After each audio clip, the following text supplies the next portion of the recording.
గత 2 వారాలుగా జరుగుతున్నటువంటి యుద్ధాన్ని వ్యతిరేకిస్తూ ప్రపంచ శాంతి జరగాలని చెప్పి ఇవాళ దేశవ్యాప్తంగా వామపక్షాలు ఆందోళన కార్యక్రమం చేపట్టాయి. మనతో మాట్లాడడానికి వామపక్ష నాయకులు సార్ చెప్పండి, యుద్ధం యొక్క ఎఫెక్ట్ భారత్ మీద ఎలా ఉంటుంది? యుద్ధం వల్ల ఇప్పటికే మన భారతదేశంలో తీవ్రమైనటువంటి గ్యాస్ కొరత వచ్చే పరిస్థితి ఉంది.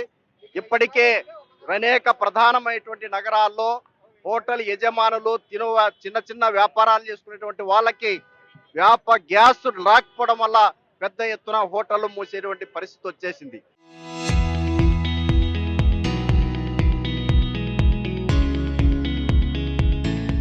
బయట తినేటువంటి పరిస్థితి ప్రజలకి తీవ్రమైనటువంటి ఇబ్బందులు ఎదుర్కొంటా ఉన్నాయి. ఇదే యుద్ధం ఇదే పరిస్థితుల్లో కొనసాగితే మన యొక్క గ్యాస్ నిల్వలు, చమురు నిల్వలు పూర్తిగా అయిపోయి ఈ దేశ యొక్క ఆర్థిక వ్యవస్థే పూర్తిగా సంక్షోభంలో పడే పరిస్థితి ఉంది. ఎప్పటికైనా నరేంద్ర మోడీ తన యొక్క మిత్రుడు ఇటీవల కాలంలో అమెరికాకు ఇజ్రాయెల్కు ఒక బానిసగా వ్యవహరిస్తున్నటువంటి నరేంద్ర మోడీ తక్షణమే అమెరికా పైన ఒత్తిడి తీసుకురావాలి, ఇజ్రాయెల్ పైన ఒత్తిడి తీసుకొని వచ్చి తక్షణమే యుద్ధం ఆపు చేయడానికి అవసరమైనటువంటి నోరు తెరవాలని చెప్పేసి సందర్భంగా మేము డిమాండ్ చేస్తూ ఉన్నాం.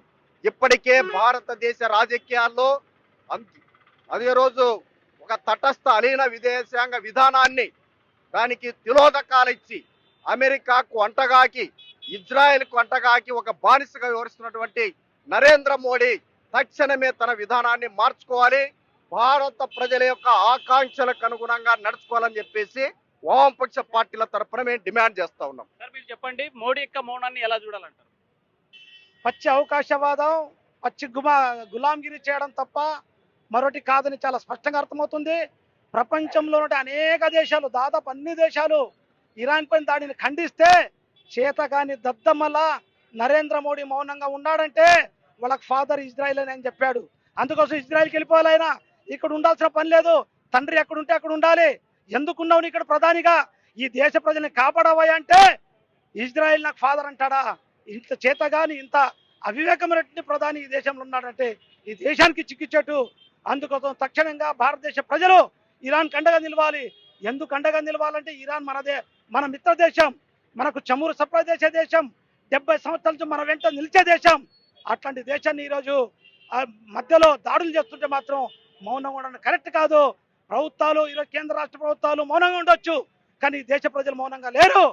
ఇరాన్ కండగా ఉన్నాయని చెప్పేసి ఈ సందర్భంగా తెలియజేస్తాం.